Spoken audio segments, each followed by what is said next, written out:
Saya kira partai politik harus dibangun. Pak Jokowi membangun partai Pak politik. Jokowi membentuk partai politiknya sendiri. Oke. Dan itu jauh lebih elegan dan juga realistis. Anaknya yang betul-betul bersinar sekarang kan Gibran. Mas nih, Gibran. Mas Gibran. Ya. Ini berarti ada memikirkan masa depan politiknya Mas Gibran juga berarti. Semua laki-laki di muka bumi ini pasti memikirkan masa depan anaknya. Udah. Iya. Udah hukum alamnya itu. Saya kira sejauh ini Pak Jokowi itu masih merupakan figur sentral, tidak hanya di hadapan partai politik, tetapi juga di hadapan banyak kelompok politik non-partai.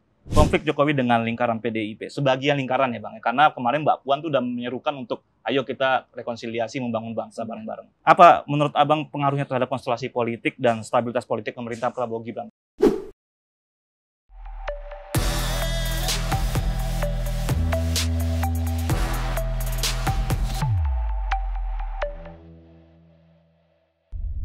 Kawan Akurat, kita berjumpa lagi dalam Akurat Talk. Kena tuh barang.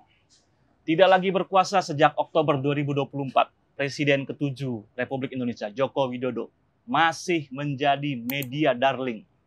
Pernyataan-pernyataannya, pandangan-pandangan politiknya masih berdaya gedor tinggi dan selalu ditunggu.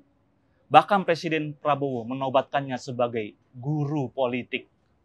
Publik masih menyimak konflik berkepanjangan antara Jokowi dengan sebagian lingkar elit PDI Perjuangan, partai yang secara resmi memecatnya pada Desember lalu.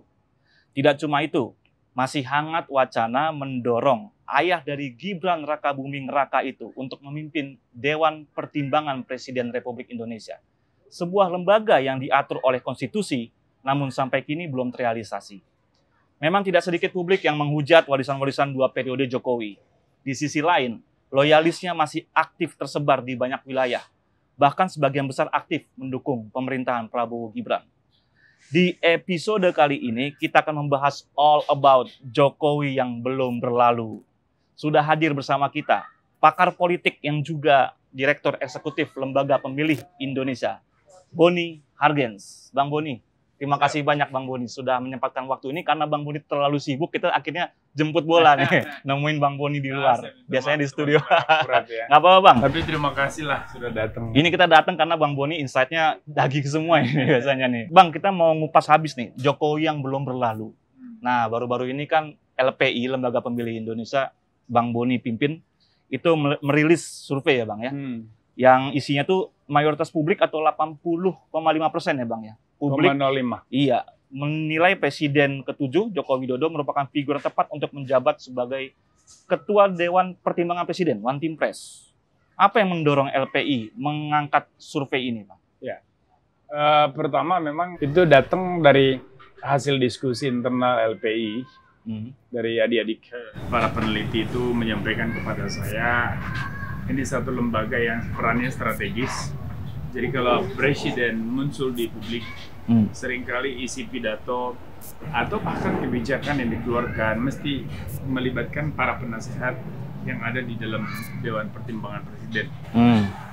Nah, maka kami coba membuatlah penelitian soal seberapa signifikan sih lembaga ini di mata publik. Iya. Ternyata kan tinggi sekali tuh persentasenya. Soal signifikansinya juga hampir 80. Oke, berarti publik masih menganggap ini perlu ya? Ya, Dewan Pertimbangan. Perlu dan mengapresiasi bahwa kerja One Press itu memang sangat strategis dan signifikan untuk membantu melakukan feeding terhadap presiden sebagai kepala negara dan kepala pemerintahan.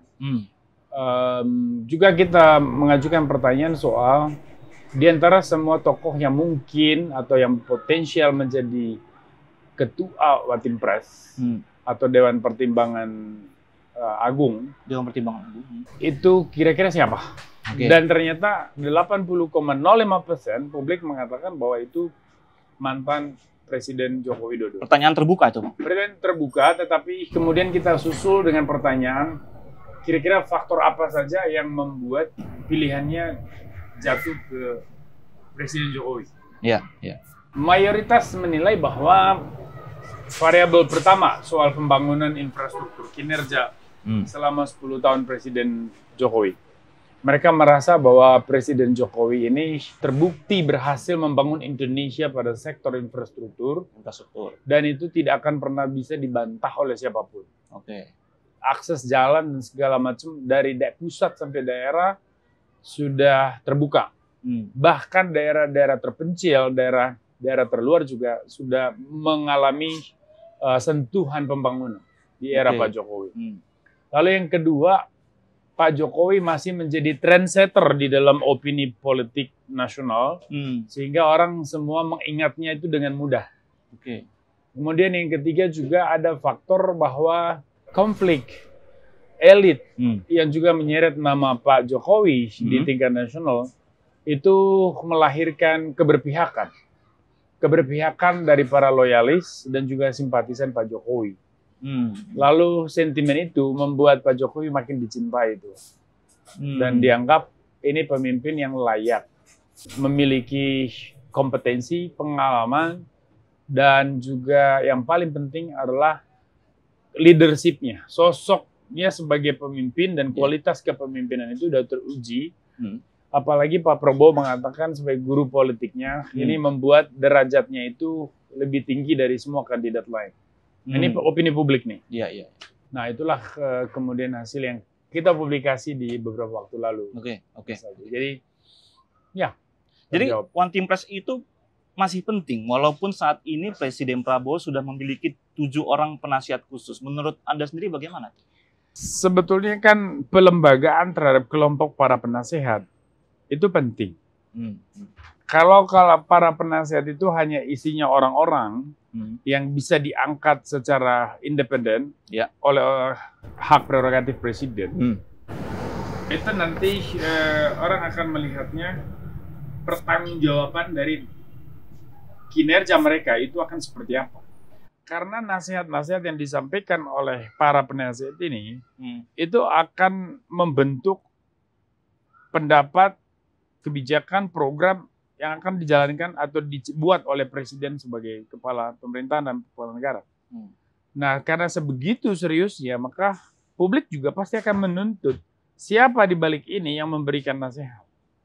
Maka pelembagaan itu melalui One Team Press itu kan sebetulnya langkah demokratis untuk apapun yang terjadi dengan kinerjanya, pasti ada pertanggungjawaban publiknya. Orang bisa menuntut akuntabilitas dan juga transparansi. Ya, kenapa harus ada usulan misalnya pilkada itu mau dibatalkan dari langsung menjadi pemilihan oleh DPRD. Nah, itu kan sempat ada narasi itu, meskipun kemudian lenyap gitu saja. Atau ada usulan misalnya dari beberapa orang, para akademisi, termasuk saya, yang mengusulkan supaya gubernur itu sebagai perwakilan pusat di daerah, menurut Undang-Undang Otonomi Daerah, sebaiknya tidak dipilih, tetapi ditunjuk oleh pemerintah pusat, oleh presiden, melalui tim independen yang dibentuk secara ad hoc. Nah, itu usulan. Kalau nanti ini kemudian menjadi kebijakan, artinya kan usulan-usulan ini pasti datang dari orang-orang yang secara formal ada di dalam atau memiliki nomenklatur di dalam skema atau konstruksi kekuasaan tata negara itu di dalam istana. Jadi masalahnya di pelembagaannya itu. Ya, pelembagaan. Siapa jadi itu yang penting. bertanggung jawab memberikan nasihat? Karena pelembagaan itu kan juga akan disusul oleh adanya pertanggungjawaban, adanya akuntabilitas yang kemudian bisa diukur dan juga bisa diawasi, dimonitor oleh publik. Pada akhirnya masyarakat tahu, oh mereka mengusulkan ini, dasarnya ini, dan tujuannya ini, sehingga ada transfer informasi. Jadi ketika ide atau gagasan itu tidak disetujui publik, transparan tuh siapa pemberi usulnya. Kalau misalnya tidak disetujui oleh publik, kan publik bisa menuntut lembaga yang bersangkutan untuk melakukan kaji ulang, gitu. Dialog, lalu kemudian kaji ulang. Kaji ulang, revisi. Karena feedback yang datang dari masyarakat itu kan input yang penting untuk diakomodasi oleh siapapun yang ada di dalam ruang kekuasaan. Nah, survei LPI itu kan menyebut Jokowi sangat pantas menjadi ketua dari Dewan Pertimbangan itu. Berarti wacana President's Club yang dulu pernah digagas oleh Pak Prabowo itu gugur tuh ya? Saya kira wacana President's Club itu kan sebetulnya upaya untuk rekonsiliasi dan konsolidasi nasional. Bagaimana semua mantan presiden yang notabene memiliki pendukungnya masing-masing, ini kemudian bersatu, lahirlah satu kekeluargaan besar yang juga akan mendorong integrasi politik berjalan. Integrasi politik kan berkaitan dengan bagaimana menjahit kembali kebersatuan masyarakat yang terbelah karena pilihan berbeda di dalam pilpres. Nah, ide itu saya kira tidak bisa dipatahkan karena Watimpres tidak meniadakan itu. President's Club kan hal yang lain. Artinya apakah itu nanti akan dilembagakan melalui undang-undang ataukah itu hanya sebuah pelembagaan non-formal? Non-formal. Nah, itu yang kita belum tahu. Kalau dia non-formal pasti tidak ada hubungannya dengan Watimpres. Iya. Tapi kalau nanti formal, nah ini akan menjadi PR baru buat DPR. Bagaimana mengkajinya dan di mana nomenklaturnya di dalam tata negara Indonesia. Sedangkan Watimpres itu sudah ada di undang-undang dasar, sudah ada dasar undang-undangnya. Nah, tadi Anda mengatakan sangat pantas menjadi ketua Watimpres. Apakah ada hubungan dengan relasi yang baik dengan Prabowo juga, Pak Jokowi, sehingga publik menempatkan dia sebagai sosok yang pantas untuk salah satu variabel memang itu. Variabel yang kita jadikan opsi di dalam pilihan responden. Itu soal hubungan dengan Pak Prabowo sebagai presiden. Mayoritas juga mengatakan bahwa memang hubungan baik dengan Pak Prabowo itu salah satu faktor yang penting. Karena sinergitas antara presiden dan ketua Dewan Pertimbangan Agung ini itu sangat penting untuk bisa menyelaraskan kinerja, gerak langkah, dan juga gagasan. Penyelarasan gagasan ini kan penting. Karena nanti presiden sebagai end user, dia akan berdiri di panggung dan menyampaikan. Atau memerintahkan proses policy making itu berjalan, pembuatan kebijakan. Nah, tetapi bank data itu datangnya dari orang-orang yang berpikir yang ada di dalam sebuah institusi bernama Dewan Pertimbangan Agung itu. Atau Watimpres lah istilah lama ya. Nah, dalam pengamatan Anda, Bang, bagaimana partai-partai politik menempatkan posisi politik Jokowi? Karena kan kalau untuk sebuah lembaga ya sehebat Watimpres itu pasti ada dukungan partai juga dong ya untuk menempatkan orang-orang di situ kan. Pastinya presiden juga minta pertimbangan dari partai-partai pendukungnya dong. Nah, bagaimana konstelasinya kalau partai-partai menempatkan Jokowi seperti apa sekarang saat ini partai-partai politik? Saya kira sejauh ini Pak Jokowi itu masih merupakan figur sentral tidak hanya di hadapan partai politik tetapi juga di hadapan banyak kelompok politik non partai. Ya kita bisa melihat itu bagaimana Pak Jokowi masih menjadi tadi dibilang media darling. Itu sebetulnya berkaitan dengan peran Jokowi yang masih belum bisa diabaikan di dalam proses politik nasional ini. Apalagi Pak Prabowo sendiri punya hubungan yang sangat dekat dengan Pak Jokowi. Tentu saja ini akan membuat Pak Jokowi sendiri juga menjadi figur sentral di dalam koalisi besar yang sekarang menopang pemerintahan Pak Prabowo dan Mas Gibran. Nah, saya kira tidak ada problem. Bahkan banyak partai memiliki harapan lah bahwa Pak Jokowi akan berlabuh ke partai mereka. Tetapi kan pilihan untuk berlabuh ke partai yang ada itu tidak mudah. Di satu sisi tentu saja Pak Jokowi akan berpikir, dalam analisis saya itu, Pak Jokowi pasti akan berpikir, kalau saya memilih satu partai yang ada ini, kemungkinan dia dianggap menciptakan satu positioning tertentu, positioning yang mungkin bisa menjadi ancaman bagi Pak Prabowo. Bisa juga menjadi kekuatan tambahan bagi Pak Prabowo. Sehingga pilihan untuk masuk partai itu pilihan yang relatif mustahil menurut saya bagi Pak Jokowi. Hari ini ya, dengan situasi politik. Tetapi pilihan alternatifnya apa?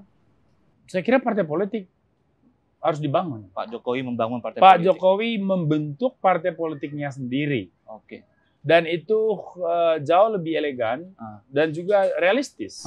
Saya katakan realistis karena memang gugus pendukung Pak Jokowi ini kan ada di berbagai lapisan sosial, latar belakang sosial, kemasyarakatan. Nah, ini kalau dilembagakan dalam satu organisasi bernama partai, itu justru akan menjadi kekuatan yang memperkuat dukungan terhadap pemerintahan Presiden Prabowo. Kenapa saya katakan demikian? Karena Pak Jokowi memiliki anak kandung putra yang bernama Wakil Presiden Gibran Rakabuming Raka. Tidak mungkin partai Pak Jokowi berpotensi menjadi oposisi. Pasti akan menopang anaknya di dalam. Nah, munculnya partai baru ini akan memberikan kontribusi yang sangat besar terhadap pemerintahan Pak Prabowo. Tapi harus Pak Jokowi sendiri yang membangun partai itu. Apakah proyeksinya Pak Jokowi sebagai ketua umumnya begitu? Itu soal teknis, siapa yang membangun, merancang, itu tidak terlalu penting. Termasuk ketua umumnya siapa, saya kira Pak Jokowi tidak terlalu butuh posisi itu ya. Pak Jokowi cuma butuh transfer idenya, transfer nilai-nilai politik yang dia miliki dan yang sudah dijalankan 10 tahun. Ini harus diwariskan kepada satu generasi baru, yaitu melalui pelembagaan politik ini. Nah, apakah nanti yang mewariskan itu Mas Gibran, Mas Kaesang, Mas Bobi, atau orang lain di luar keluarga Pak Jokowi, saya kira itu urusan sejarah ke depan. Tetapi yang pasti bahwa Pak Jokowi mungkin tidak terlalu perlu untuk ada di situ sebagai ketua umum. Justru akan jauh lebih menarik kalau partai Jokowi ini dipimpin oleh putra beliau sendiri. Karena ini partai masa depan, dia akan berhadapan dengan pemilih yang mayoritas itu millennial and beyond. Millennial and beyond, itu berarti kita bicara Gen Z, bicara Alpha, Beta. Nah, generasi-generasi yang akan berpotensi menjadi populasi pemilih terbesar di pemilu-pemilu yang akan datang.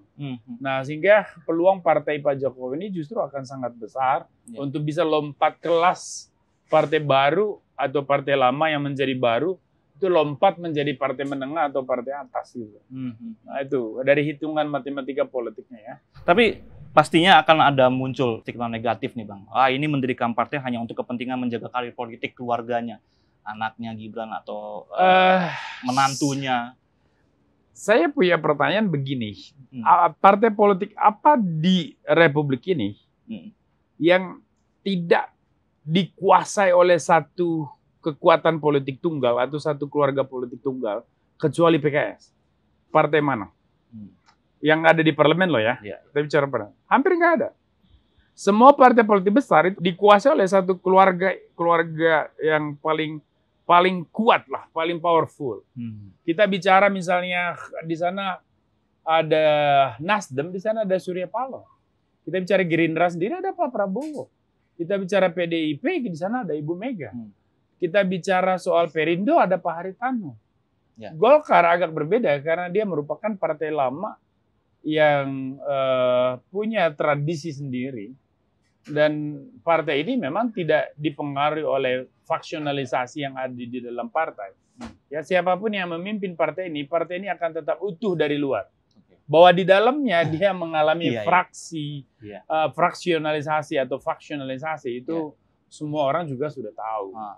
Nah, artinya bahwa kalau kemudian partai baru ini dianggap sebagai partainya keluarga Pak Jokowi, juga dalam tradisi budaya politik Indonesia itu bukan sesuatu hal yang mengejutkan, bukan juga sesuatu hal yang buruk.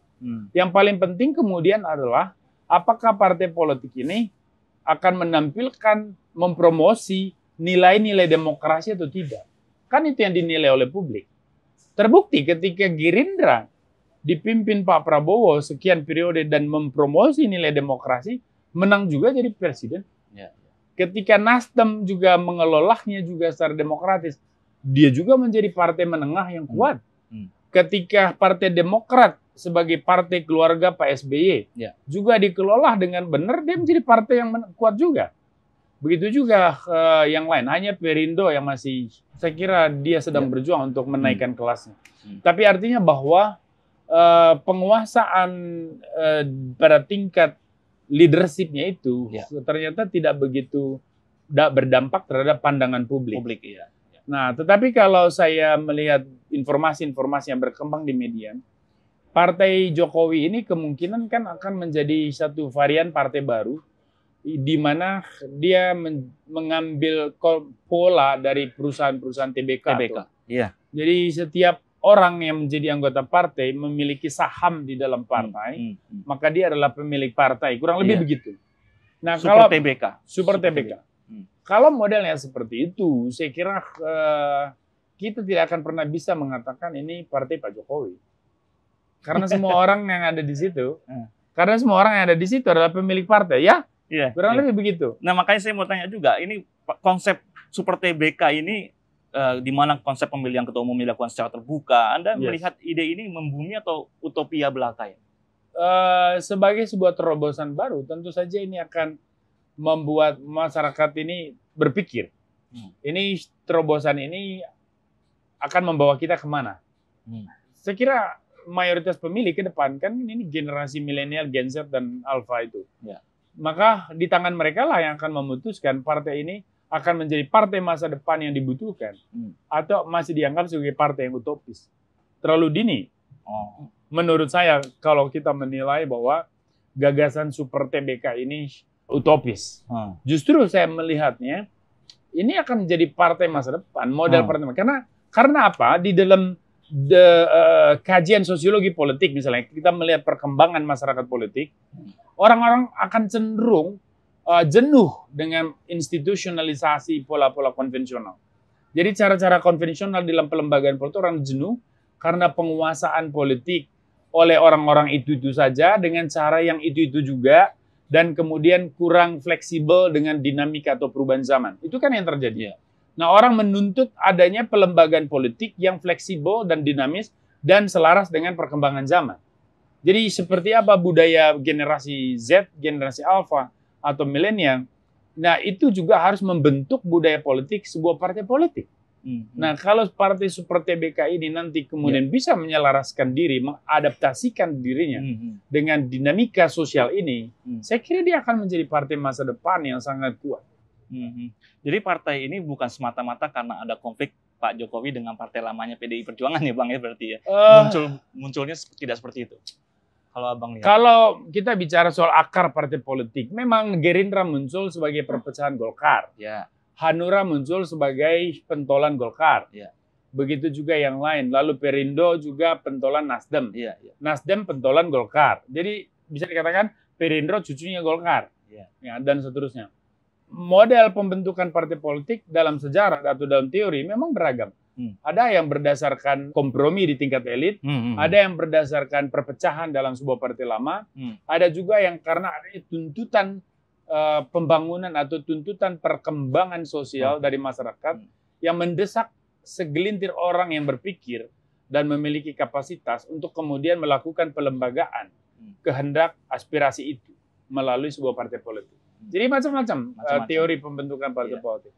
Nah, kalau partai Super TBK ini, saya tidak melihat ada korelasinya dengan masalah Pak Jokowi dengan PDI Perjuangan. Karena ini kan model partai baru dengan gagasan Super TBK. Ini akan lebih kepada bagaimana merespons perkembangan kultur politik generasi-generasi hari ini dan generasi masa depan. Yang tidak akan pernah bisa lagi kita paksakan masuk ke dalam pakem berpikirnya generasi X, Y, apalagi baby boomers. Jadi memang ini upaya menjemput bola aja sebetulnya. Jadi bukan untuk menggembosi PDI Perjuangan, bukan? Itu jumping conclusion. No. Tetapi bahwa partai seperti ini tentu saja akan sangat strategis dan berguna bagi merawat masa depan karir Mas Gibran, Mas Kaesang, dan yang lain di dalam lingkungan Pak Jokowi. Itu manusiawi dan semua orang pasti menyadari itu. Tanpa kita bahas pun semua orang udah tahu bahwa itu sesuatu yang normal. Jadi tidak akan pernah bisa dipersoalkan. Seperti ketika Pak SBY mengambil Mas AHY dan berhenti di tengah jalan dalam karir militernya, lalu kemudian menjadi calon gubernur di Jakarta, meskipun gagal, itu kan sebuah pilihan politik yang harus juga dihargai. Nah, seperti itulah Pak Jokowi. Kalau memang sebagai seorang ayah, beliau berpikir juga untuk merawat masa depan anaknya, di mana salahnya?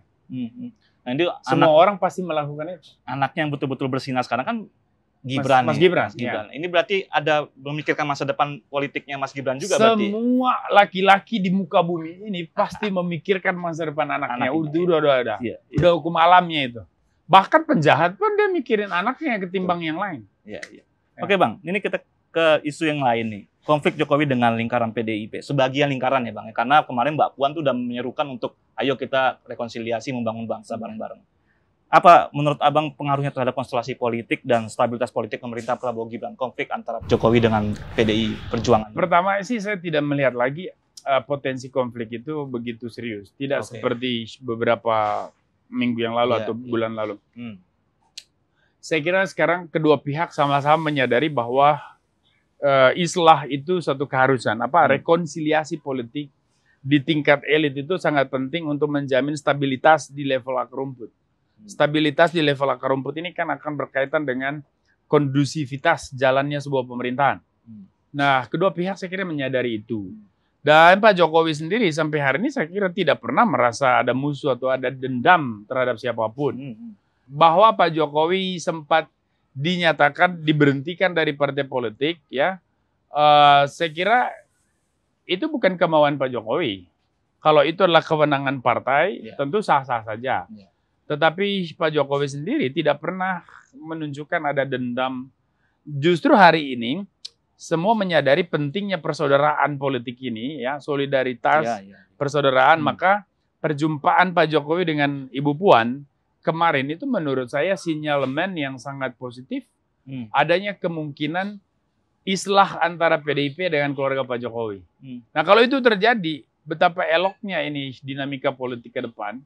Artinya masyarakat tidak perlu lagi dibingungkan atau direpotkanlah oleh konflik di tataran elit. Karena konflik di tataran atas ini kan berdampak ke bawah. Langsung ataupun tidak langsung, dampaknya selalu ada. Dampaknya kemana? Yaitu benturan antar pendukung. Lalu kemudian juga tidak solidnya tataran elit di dalam perumusan kebijakan. Baik di parlemen maupun di level pemerintah, itu juga akan terpengaruh itu. Nah, ini semua akan mengganggu jalannya roda pemerintahan kan.